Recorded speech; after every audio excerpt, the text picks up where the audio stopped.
Welcome to the Realm of Ideas is Free to All. This is episode 65, The Symbiosis of Drawings and Models. We did a preview on Wednesday, which we always do just to kind of give an outline of the project. And then we basically go in more depth on Sunday morning. Like I said, this has been a series of kind of ruminations that I kind of conduct with Julie. And it just kind of helps me clarify these ideas that have been kind of floating around for probably decades at this point in some cases. But this one is a little bit more, probably has more to do with my thinking than Julie's, but definitely something that Julie's perspective is always going to be incredibly valuable. Um, a couple of like side notes. One is the fact that in a few hours, actually 6 hours, I think, because game's very early, the United States men's hockey team will take on Team Canada for the gold medal, and America will finally kind of like make it very clear that they are the greatest hockey playing nation in the world, taking that title away from Canada. And again, Canada has so much. I kind of part of me feels bad, but at the same time, it's like, I mean, it's ours now, so it's time to move on. And I think there was also a kind of incident at the women's mixed pairs quarterfinal of the ice tumbling or something, where like I think Norway was disqualified for a personal violation, and then they have that ice shuffleboard thing where they sweep off the ice and somebody throws that tea kettle thing, which is fascinating to me. And I just there was also a controversy there. There was a kind of, I think, in Canada was disqualified for like a double dup double touch something or whatever. But and then the big news is here in New York City tomorrow we're supposed to have a snowstorm, and New York City will again get to understand the idea of what a subotnik is, which is something I learned about in the Soviet Union, which was that idea of forced voluntary labor, which was a concept that was basically explained to me, which is the state will expect the people to do voluntary labor, but it's not as if you really have a choice. And I remember trying to explain to some of these people while I was there what coercion meant, and they kind of because again, these people had very good intentions before communism rotted their brains, but they understood that they were being swindled. But I think it took a while for them to understand just exactly how far down they had gotten, to the point where they kind of explained the idea of forced voluntary labor. And I tried to explain to them what coercion was, and it took a while for them to get it. Anyway, so with that said, Julie found this really beautiful book by Laban. It's a series of collected pieces, short kind of snippets of his greater works. We're waiting for some of his works. Some of his works were very fundamental to the works of Freud, so we kind of like are really kind of happy to kind of be able to kind of get further under that. But anyway, let's start with the piece that I was talking about. So what does this mean, the symbiosis of drawings and models? Like, what are we talking about? So in my own work, we spoke a few weeks ago about the process of drawing as a generator. So now we're going to talk about the symbiosis, and then later we'll talk about models. But if I'm to use an analogy, it's kind of like as if there's a sense of mutualism in terms of the fact that there's a benefit to both the models and the drawings in terms of their generation, as a result of kind of being able to afford the provocation of compelling perspective. What I mean by that is the fact that as a result of their symbiosis, they give way to the potential or the possibility for enriched perspectives. And the perspectives are those things that are valuable because they have potential to give insight into the understanding of what it is that's under investigation.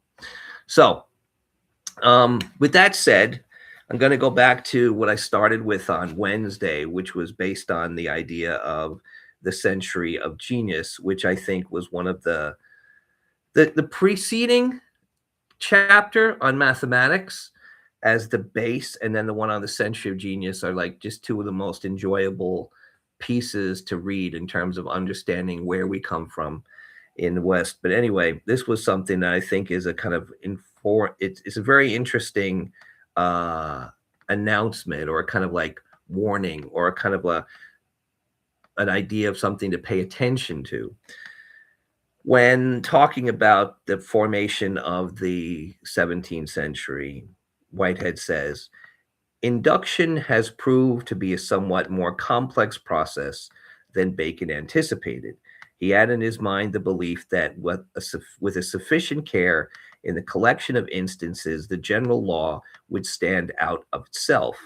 We know now, and probably Harvey knew then, that this is a very inadequate account of the processes which issue in scientific generalizations.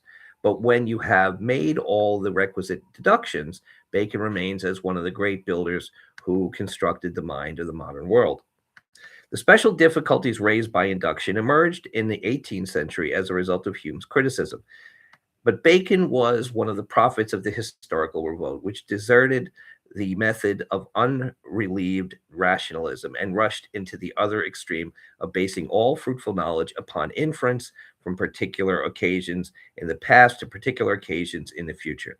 I do not wish to throw any doubt upon the validity of induction when it has been properly guarded. My point is that the very baffling task of applying reason to elicit the general characteristics of the immediate occasion are as set before us in direct cognition is a necessary preliminary if we are to justify induction. Unless indeed we are content to base it upon our vague instinct that, of course, it is all right. Either there is something about the immediate occasion which affords knowledge of the past and the future, or we are reduced to utter skepticism as to memory and induction. Okay. Hume may be one of, I think, the most important writers of all time. His Treatise on Human Nature is a book that I have spent many a long hour tediously trying to understand, but at the same time thoroughly enjoying the investigation. And I think in that case, in that regard, it has been something that I've enjoyed that time. One of the things that I understood, and I think it's of kind of vital importance, is this idea, and it kind of goes along with models and the symbiosis of drawings and models, is this idea of the utility of the nature of the level of understanding with which you are capable of coming up with.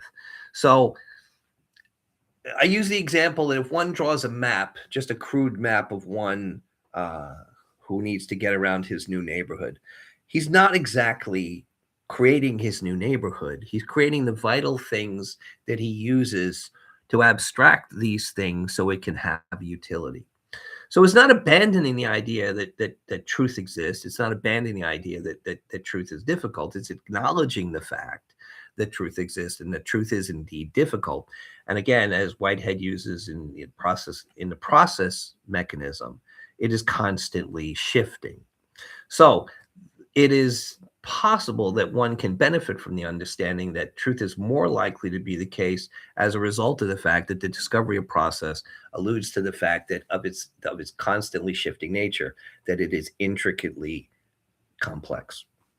So with that said, let's enter into, again, the most interesting and kind of like worthwhile part of the program where I stop talking and Julie tells us about what's new in Julie. Hi, P. Hi. How are you doing? We're good. Good. I have more thoughts. You know, I always Oh, nice. have. I love your notes. I my want to- goodness. I want to You have tell- 3 pages? Yeah, I was Oh, going to do wow. a fourth, but I didn't have time to put it down. It's Oh, my well, head. we'll do it in your head. Okay. Okay, so Oh, what's sorry. new in I Julie? just want to make room for me. What's new in Julie? My drawing. Let's is see. very Let's new. see. Let's see. Yes, I just get Yeah, it right yeah. here. It's been a busy day. Right. So anyway, to find it, so what'll happen is tomorrow we'll have a lot of snow, Yeah. and the city, even though they've had press conferences and everyone's out there in windbreakers and hats and stuff talking about what to do, they're not going to do anything, and they're going to expect everyone else to take it on. So this idea of abandoning people means that your Yeah. voluntary labor is not actually voluntary. You need to get your car out so you can try to get to work. So Yeah, you will with 3 basically feet of kind of like snow. do your best to kind of make Oh, sure that you can this leave is your a- garbage, so that a week from now when it gets picked up, it's not going to be something that the garbage men continue to leave behind. So Hello, Pete. Subota, my comrade, Subota. Can you hold this Yes, up? I can. Your hands can Okay, loved one. Okay, thanks. So this is my drawing from earlier today at the Met. What I did today was I added this other portrait, and this is very unexpected. It is not a double portrait. It is in fact going to be a triple or tripartite portrait. It is not actually a human portrait. It is a portrait of lichen. Mhm. Didn't see that coming, huh? Mm. Wait, I think we might be getting a little bit of glare there. Okay. Yeah, maybe just sort of shift. I was trying to show the piece of the new piece that you did today. Thank you. So I actually did this whole head basically last week. So this has only been two sittings. So what this is a visualization of a what I think is one of the most important scientific discoveries of recent years. This one was a discovery by Dr. Toby Sperbiel in 2016, that hundreds of years of lichenology and lichen research was incorrect. And lichens were written about, lectured about, and spoken about, and considered a duo of symbiosis, that two organisms made the compound entity that is a lichen. Turns out everybody was wrong. Lichens are, in fact, a threesome.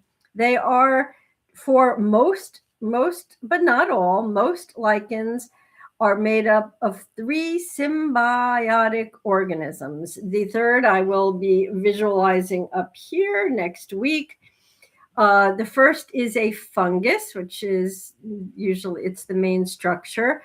The second organism, which they did know about, is a photosynthesizer. In most cases, a photosynthesizing cyanobacteria, which is what I have visualized. Thanks, P. And what is key here is the bacteria involved in lichens don't act like the bacteria that we might think we already know. They're very broad ranging. They act more like moss. They act more like a hornwort. They act more like a mushroom. They act more like a fungus. In fact, the bacteria, nostoc, is kind of amazing. It starts out being almost imperceptible. It is an extremophile.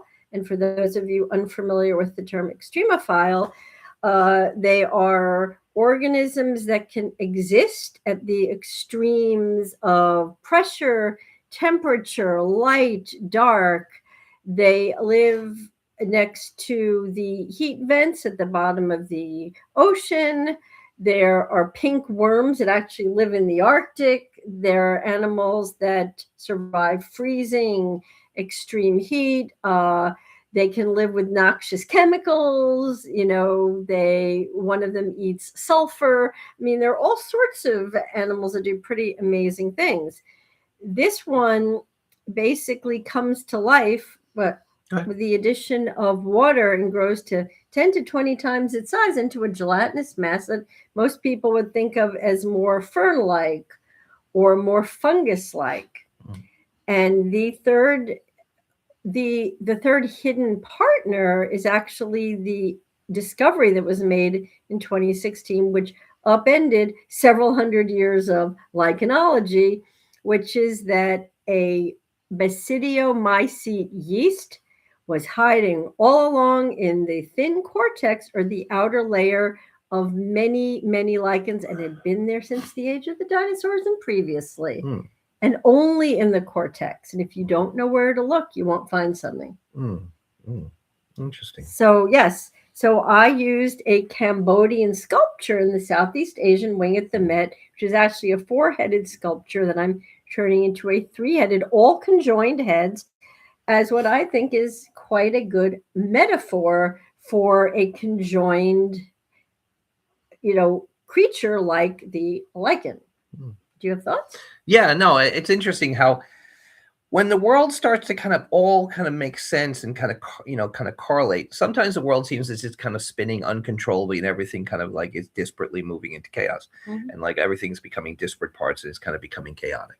But what's interesting is like symbiosis is the subject, is the topic of the relationship that I'm making. In this case it's a kind of like a natural kind of process. In fact, there is a symbiosis between these three elements in order for all of them to exist and to coexist, in the fact that they can kind of persist.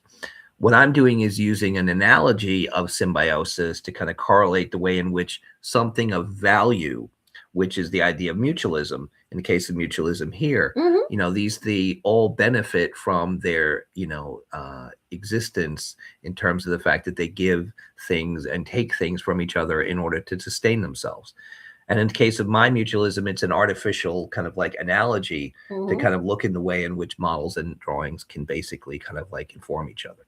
So I find it's interesting because, I mean, this just happens to be the drawing you're drawing at this time. Yes, it does. But also, I think to a degree, it's because a lot of the things that we speak about are in fact common in terms of the way in which we kind of like view and understand the things that we do. We talked about previously about the idea of a lexicon, and the fact that as time goes on, you start to kind of create a series of not just words and definitions, but a series of concepts that kind of oversee the way in which you operate.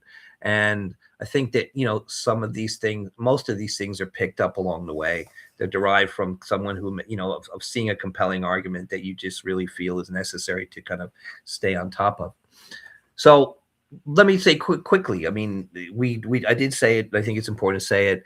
Induction is such that from a series of observations, one can make a generalization. And I think what Whitehead was talking about was the fact that that generalization is not as simple or as easy as one would make. And it's not like there's a definitive one. There are kind of like probably many, but the idea is to find that one which is of the greatest consequence in order to kind of understand the kind of commonality of the observations. Now, deduction, on the other hand, is basically taking a speculation and finding ways to basically kind of prove the premises of the speculation. So in this case, we're talking about the fact that one of the things I said on Wednesday, which I think I want to repeat, is the fact that there were indeed, everyone kind of says, well, architects make buildings and they build buildings. And in fact, I remember back in the 80s saying to my, in a review somewhere that no, architects don't make buildings. They don't build buildings. Architects create models, just like scientists do. In fact, this is one of the common things in terms of the interdisciplinary connections, is the fact that I can look at a model in terms of an architectural model, scientific model, mathematical model, and understand the way in which someone is making a speculation. So I think one of the things that I think is a way in which one can see the device of commonality is by understanding that reality. So that's the difference between induction and deduction. And it's also the idea of the fact that the symbiotic mutualism that I see or have distilled from the process by which I work has come to become something that I feel is essential in terms of kind of like trying to kind of get at new perspectives and new activities and new utility. All right. Question. Yes. What you want to see? Show it again? Yeah, show it Okay. again. All right, I'll okay. just point out what I'm Mm. going to do on the top. Okay. What I will be doing here really, really quickly, the way I've photographed it, there will be the third Cambodian head, but where these heads have these very complex crowns, there is a crown on the third head. The four heads in the original Cambodian carved stone sculpture are very self-similar. I am making them dramatically different with their own faces, and I'm treating them as portraits, as mycological portraits, which is something extremely different.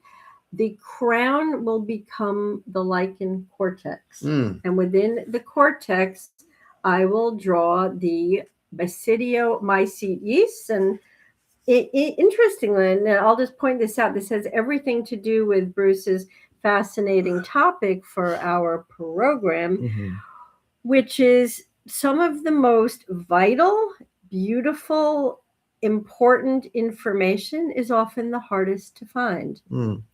And if you go on a hunt for a scanning electron micrograph, because I do all my own research for all of my drawings and my paintings, you will find very few scanning electron micrographs of something that's right there if they wanted to do it. But it is such a mind-blowing idea that most people didn't even pursue it, which is really kind of shocking. Not really, though.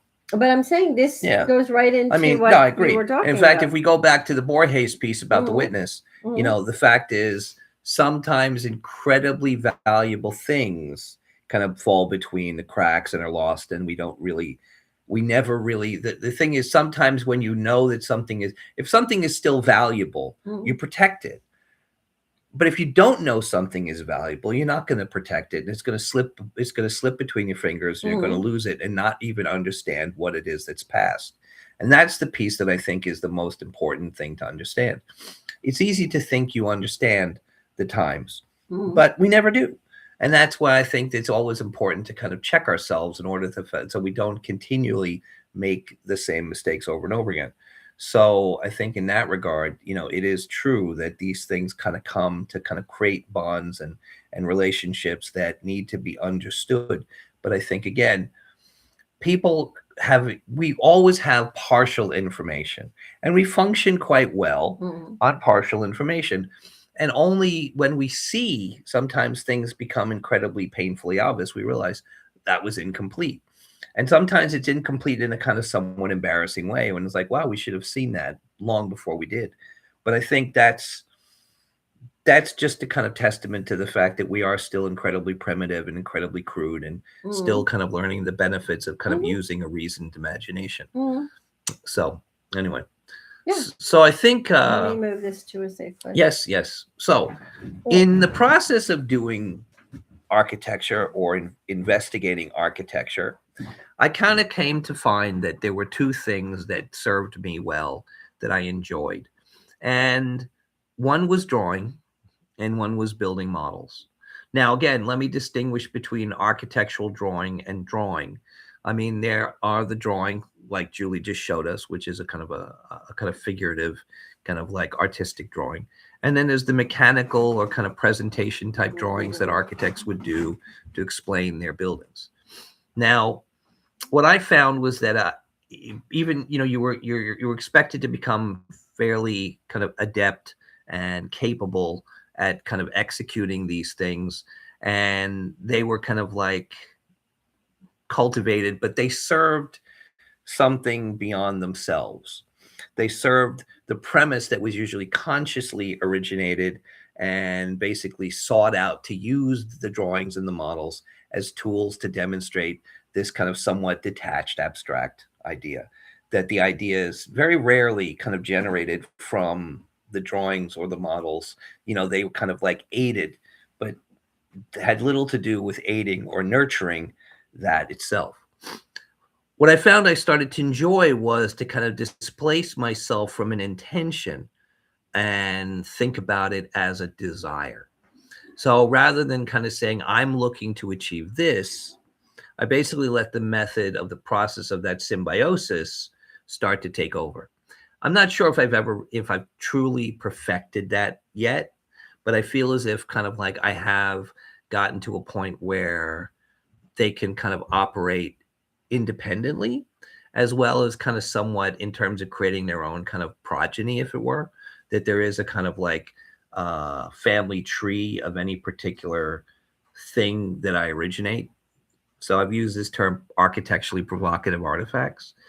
And what that is that some thing, either a kind of pattern or shape, comes to become interesting or intriguing. I start to develop an affection for it, and then I basically start to investigate it. Now, sometimes they'll be completely isolated and there'll basically be no symbiosis. There will be no drawings needed, but sometimes there are that case. So what I did was I kind of have one of my models with me, and I wanted to kind of demonstrate what how this kind of operates. Now, if you're to look at this, you might see it as a kind of like simple, typical architectural model. Now, let me tell you what the major difference is. None of these pieces are mechanically fastened. And what I did was I used a post-tensioning kind of structural system that is fairly common in, construction practice, and based it on the kind of Japanese in-row object.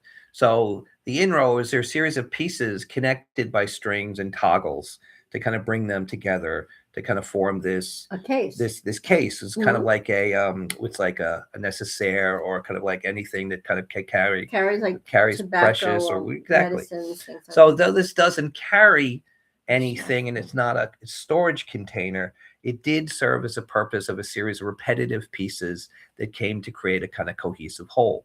But what happened was, by using the toggles as post-tensioning cables, I was able to kind of take this process and kind of allow it to become a way in which I could construct this. If you look closely, you will see that the pieces don't exactly line up, right? Because they're not mechanically fastened. Now, again, each piece of white, each piece of gray is separate. You can see I can kind of move them and they kind of move.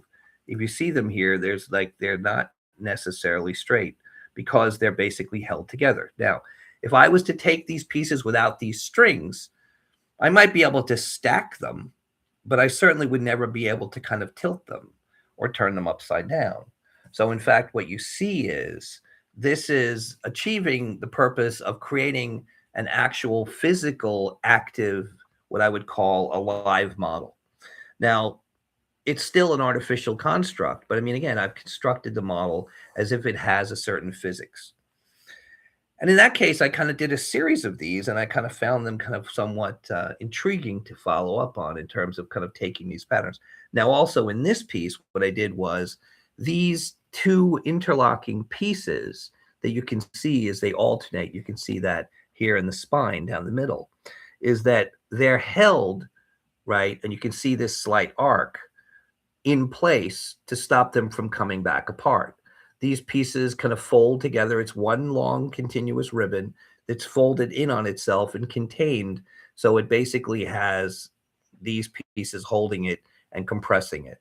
So there's a compressive force here, and there's the tensile forces here that allow this piece to kind of be contained. So in fact, if I was to take these things apart, it would basically fall. It would not just fall apart, it would kind of spring.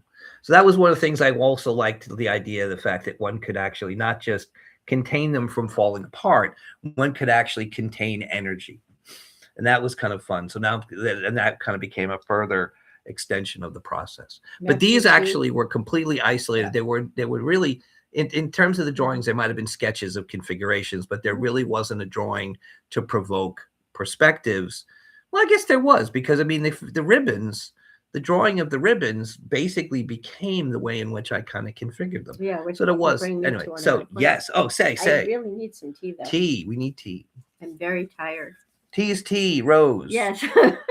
Tea is tea, Rose. Actually, we thought about kind of contacting them and saying, like, call head office and say, like, they hey, should sponsor us. Yes. I mean, we promote teas, well, I get that, like, tea. But again, like, and we also actively drink teas, tea. Exactly. Probably but again, more than I mean, at the point we still, with our tens of followers, it's not like, like they're gonna say, like, 169 subscribers. No, we are actually, and like I thank Julie for that. Like we've gained, like, thank you. We had less than 100. Yeah. We had less than 100 before Christmas, and when I was doing this, I did this for like 9 months, and I got all the way up to 9. And then Julie took over, and like next thing we know, but because I'm very good at this. You are, and you've only had to hurt what, 3 or 4 people. Yeah, and their hospital stays were fairly short. Yeah, and I sent them flowers. Well, that's because you're a caring person. Thank you. So anyway, say, because you have some things here that you're saying. many things. Hmm. Well, I'll start with an idea first that I was going to introduce in the midsection of my commentary because it is a segue, quite a direct one to what my colleague Bruce just spoke about. But it's a very novel idea in the annals of animal architecture, which is a kind of a subfield of study by a few who sadly are not taken all that seriously. It's a fascinating field, and they should be seen and treated with the utmost respect because it takes a lot more imagination to delve into something like this. Anyway, my idea is the collection process. Oh, thank Come you, over. Yeah, Pete. I'm all the way up against this Oh, thing thanks. though, so I No, can't really move I'm anymore. fine. Thanks. But Is the collection process, and I stress the word process, of these animal architects is in fact their sketching, their model building. It is emblematic of a complex and progressive reasoning, a that's true, a without a doubt. cognitive and construction imperative. And when I say that, I use these words, and if you notice, the presence of these words is just as important as the absence of another one.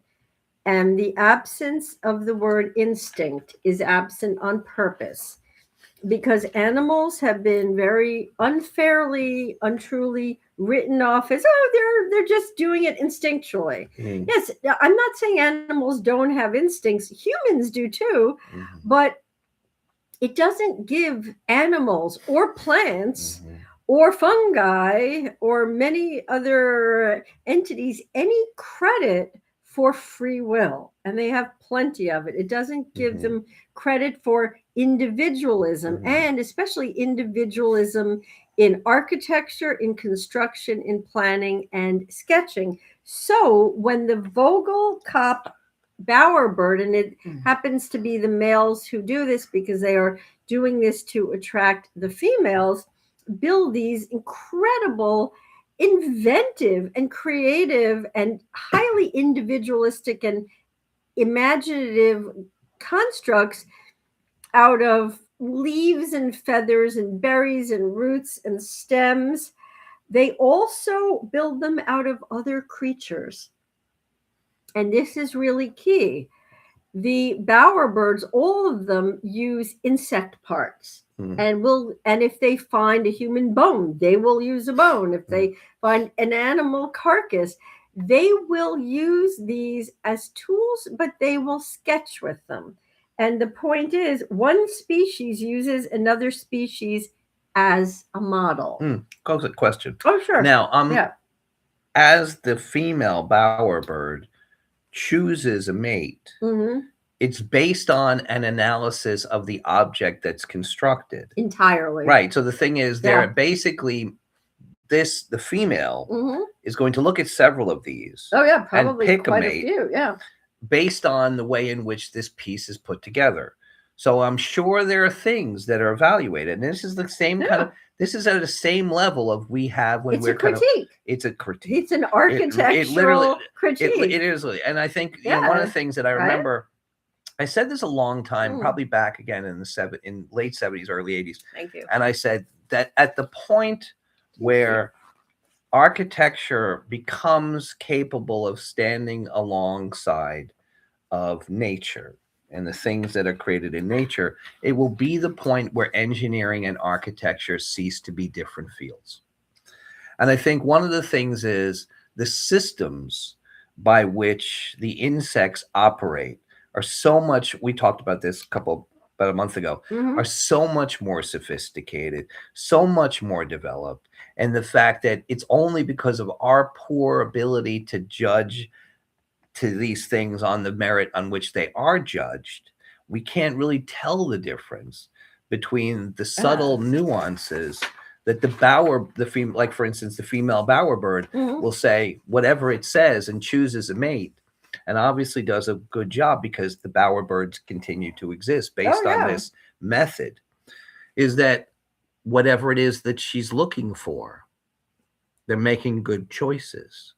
And it's, so the thing is, it may be in which the way in which the pieces are stitched together, the formations, the structures, the systems, the patterns, whatever she sees, there's been enough consistency in the fact that they're making good decisions because they're not out of the fossil. They're not in the fossil record yet. No, they're extremely Right. So active. There are many different this species. critique is Yeah. is not just the idea of kind of evaluating an engineering solution or architectural solution.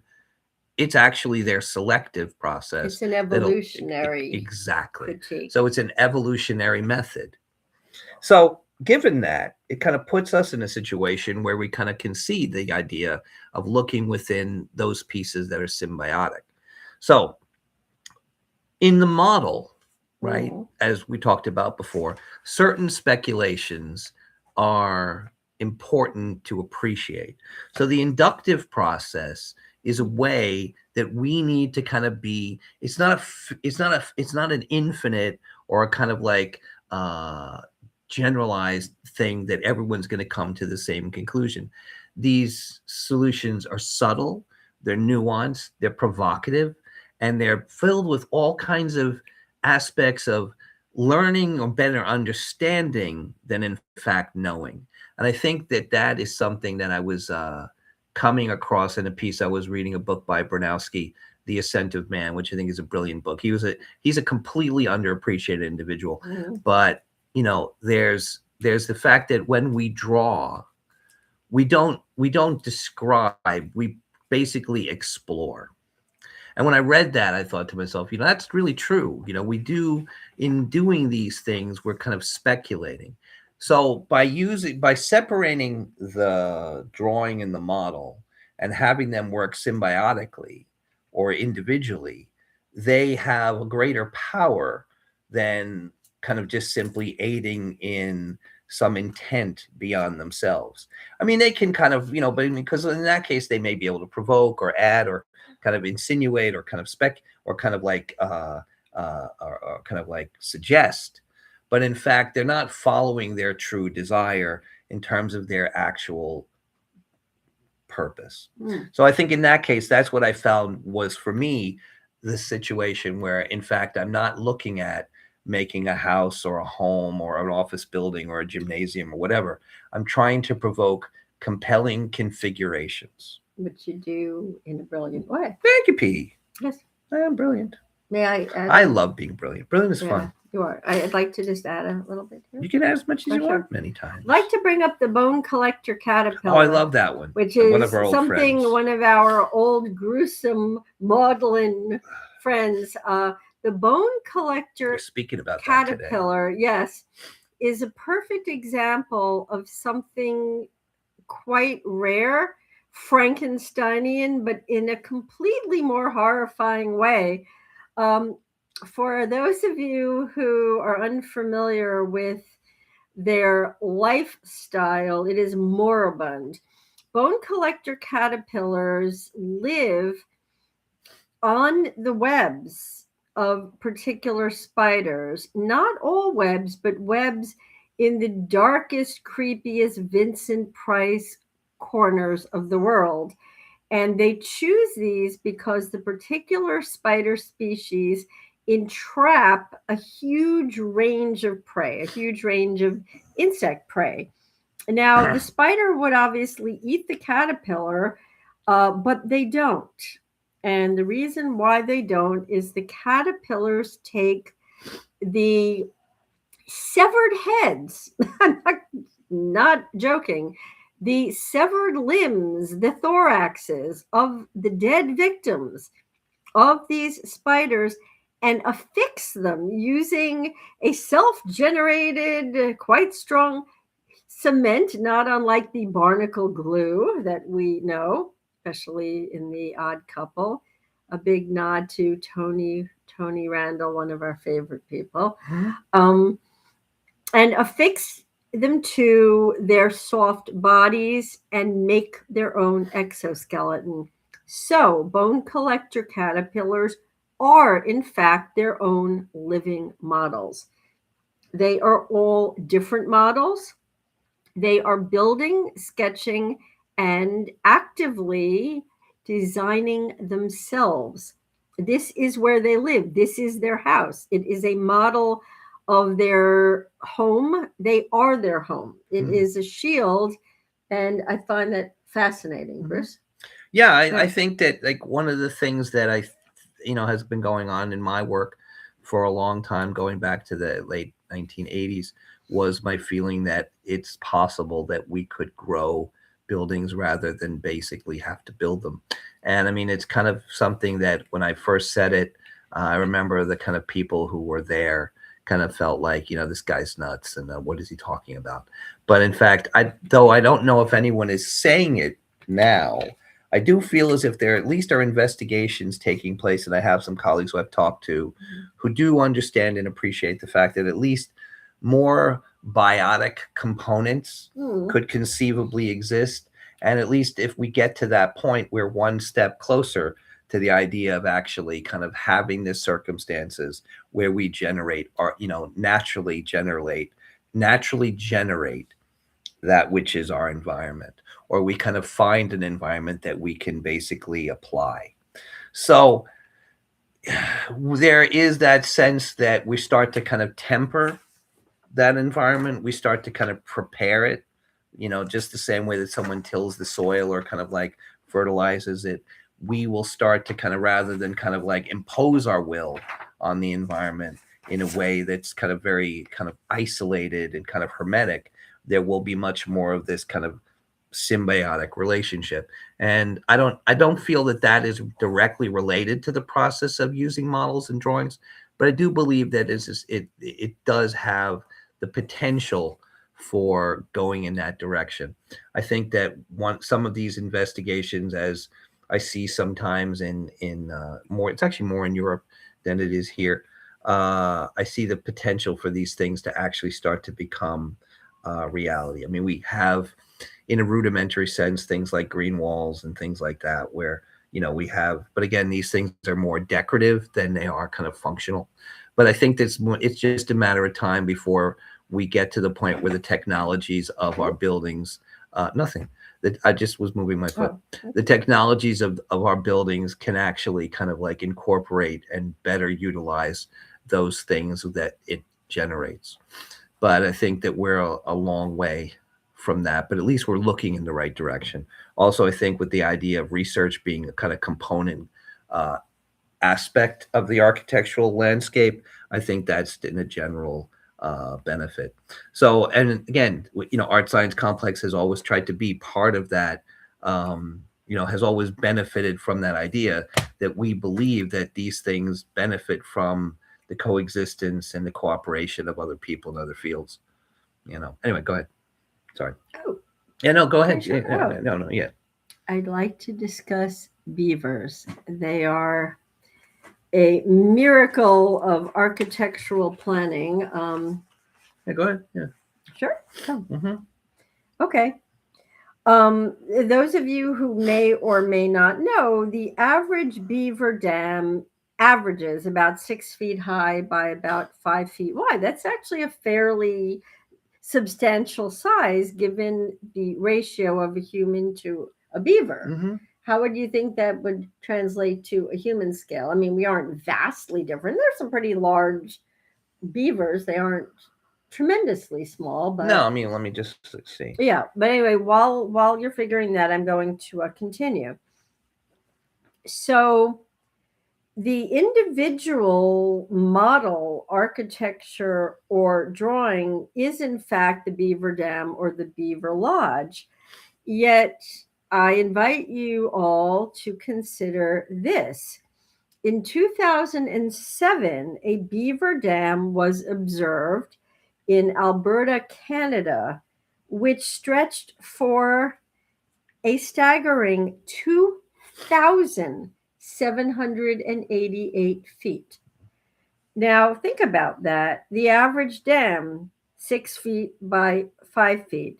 And suddenly you have what appears to be an astronomical leap. Oh, did you find it? Yeah. Should I say, or do you want to? Go ahead. Okay. So 2,788 feet is a giant leap above 6 by 5. my hypothesis is this. What if this supposed aberration is not an aberration at all? What if this supposed aberration of beaver architecture is really a three-dimensional blueprint for a much more evolved structure? Say that again. Okay.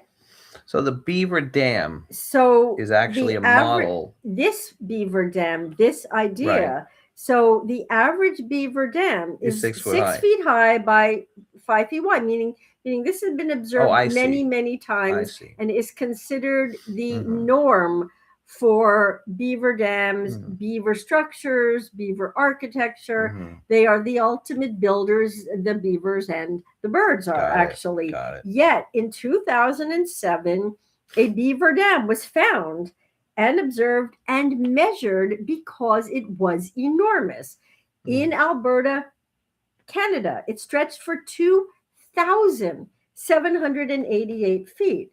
Now, this is not a little bit different. This is vastly, many times more than 6 by 5. Right. Again, my hypothesis, which I think is rather a scintillating and a delicious I see where you're hypothesis, going.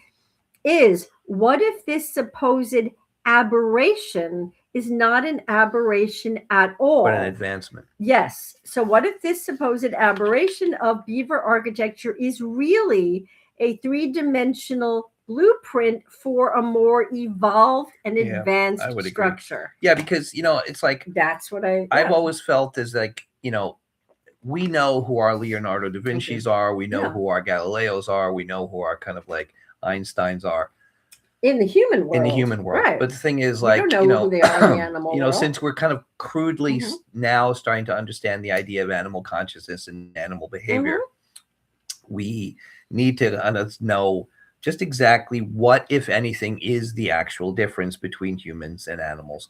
Do animals have, animals obviously have social structures. They obviously have languages. They obviously have, kind of like architecture and engineering. So they don't write history books. They don't write philosophy, but they certainly have the ability to kind of make moral judgments. They certainly have the ability to kind of like have different personality types. So the point is, there are obviously the potential for innovation. They have friendships, they have preferences. Right. So anyway, just the same way that they would have these same capabilities, that ability to make and to evolve a structure, to make innovations, would certainly be within the capabilities, since their genetic material is advancing as well. Sure. So the thing is, their intelligence is being increased, their capabilities being increased. So in fact, that possibility of that kind of evolution of a structure makes absolutely perfect sense. It does. Yeah. Yet a human would never think of a Leonardo of the beaver world. And I'm not saying that in jest. I'm saying I'm that not saying it either. Yeah. I am saying that in all truth and in sincerity. There are going to be really superlative individuals. And I want to say this in a very clear way, because I think it's a very important point. There will be a genius in the ant world. There will be a genius in the beaver world. There will be those individuals, because animals are highly individualistic. Even animals that we do not give a tribute, there are animals in the mollusk world that will do things totally differently. Octopuses act completely independently and make individual inventions, achievements, advances. So to leapfrog from a 6 by 5 foot average dam to a 2,788 foot. Think about the interior. Think about the changes at the waterline, right? Yeah. Well, here's the other thing. I think the fact is, not only does this evolution and invention exist, what it talks about is that we have to, I think, go back and reanalyze the beaver networks as not simply individual things. The beavers probably understand, by creating dams, a similar understanding of what we do, which is that in order to create ecological circumstances within an environment, certain things have to take place. So these are active intentions to distribute water in ways that are to bring about more advantage for the continuation of the beavers in this area. So And in that way, all the species that interact with exactly. them, Well, exactly. So the thing is including like us, exactly. So the idea So, is to kind of cultivate, and just the same way that we farm, this is the way they farm. This is their generation of infrastructure. So what happens is we probably, and I don't know any beaverologists, but I'm sure they might see that every I'm an dam is amateur that's beaverologist. cool. I want to make sure you do Yeah. whatever. Yeah. So the idea is like, there probably are ways in which we could study the networks by which they kind of like manufacture their dams in order to create certain relationships with that area. They don't make maps, but they certainly understand the area the same way that the waggle dance is allowed for bees to be able to kind of, they don't have maps either, Which we but they spoke about a certainly couple they weeks certainly ago. find their way. Yeah. So beavers know their environment probably by communicating with each other, saying that, this area is higher than this area. If we could bring water down to this area, we could flood this, and therefore we might be able to get such and such, and therefore create kind of like cultivation of certain areas so we could have food or basically have sustenance. So I don't think it's coincidence. And I think, these things are constantly looked upon in a naive way because we just assume that we're just so much smarter. And like I said, we talked about this a couple weeks ago. What are some more We're good not points? we're not all that brilliant in terms of some of the things that have been around for much longer time.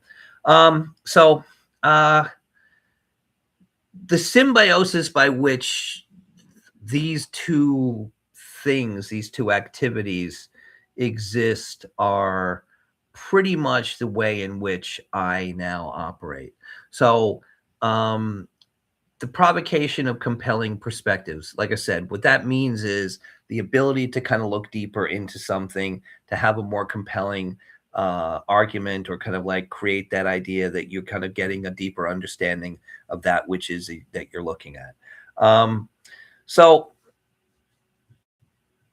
the architecturally provocative artifact is that thing that you begin with. It can exist either in a two-dimensional or three-dimensional context. I think the only difference I've been able to see between a model and a drawing is that a model is three-dimensional and a drawing is two-dimensional. But I mean, a model can exist three-dimensionally in my hand. I can hold it. A drawing is basically on a sheet of paper. But at the same time, I create the impression of three dimensions, and I create the impressions of other things beyond the model. And that's what I think I mean by that kind of idea of the provocation. It's that thing which leads to its own growth. It leads to its own spontaneity, that it basically follows its own direction. So, like I said the other day, instead of that kind of like eureka moment where I found that what it was that I was looking for, I'm more kind of intrigued by the possibilities of the extension of the particular lineage, so that the progeny basically kind of like can be traced back to to some kind of innovation or some kind of place that almost creates like a cladogram. So you kind of have these pieces where this piece evolved, and then as a result, when I think about my ribbon structures, the ribbon structures were such that like I kind of created. They're very cladistic. They could be. I could probably make a crude cladogram of the different kind of like strands. But again, I think the idea was to by putting limitations on the way in which I did make the models, I kind of could see the fact that there were certain kind of things that had certain capabilities, so that each configuration would have a certain capability. And then the idea was to kind of exploit those in the way in which they were kind of organized. So that was kind of, I think, where we started to go, at least in my work. So I think that that's been pretty much an explanation of that. I think it's kind of, I mean, is it clear to you? Do you understand? Lucid. Okay, cool. In fact, cool. I'll make an analogy that just shows how lucid I found what you said. Okay. The analogy is to paper wasps.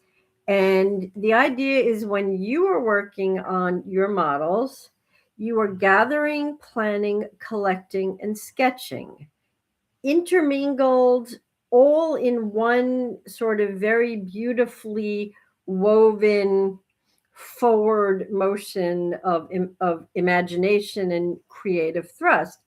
So much so that you can compare it to the incredibly sophisticated artistry of the paper wasp and them to you, which is for animals, as you do too. The collection as sketching phase is intrinsic to paper wasp architecture, and humans don't think like that, meaning that a paper wasp makes its preliminary models and constructs over and over from a plethora of diverse materials, and possessing each which possesses highly diverse properties in building their water resistant nests. I mean, if you think about it, they are using anything from plant stems to plant roots to dead wood to pieces of bark from multiple tree species, multiple plants, using their saliva to mix them all together, using their bodies as tools.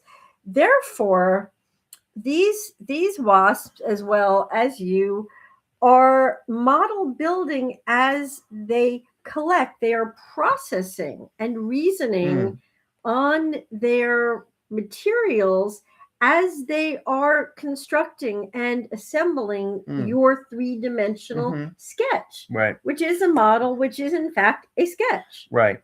In three dimensions. So I think it's like, I think that when we do does these that make things, sense to you? yeah, it makes perfect sense. I Right. mean, I think what I said is that, like, the idea is like, what are the speculations and what are their consequences? And we learn those things, we discover those things simply by doing it. So the process basically alludes to the things from which it can generate. So that's I think the explanation of that. And it one of the things I remember a lot of times when I would go to architectural reviews, this was more kind of prevalent in probably the 80s and 90s, at least the term, the discussion of the idea of process was a very engaged investigation. It was common to people to kind of do that. But what was always frustrating was it was a great, very kind of like intriguing, thought-provoking, exciting proposition, but I found in which the usual case was that it really was a kind of red herring. And what I found was I would ask people, I said, well, you've talked about your process, but what happens is I don't see different artifacts, and I don't see different process. I see the same things that I would see if you weren't engaged in this investigation. So I think in the fact that the intent was the same, the objects that were generated were the same, I felt that wasn't likely to be the place, and it'd be the case if there was actually a kind of real true derivation that was original in terms of method. But anyway, so next week, let me see what we have next week. Next week is episode 66, which is, cool, our library. Oh, that'll be fun. That's a great episode. Cool. And then after that is models as generators. So we'll talk more specifically about models. So that's it for now, my loved one. And Peapod. Yes. So basically, as we say every week, the realm of ideas is free to all. Oh, one last thing. We will be on TV because of the storm. BronxNet has decided to do it remotely. We won't be in the studio.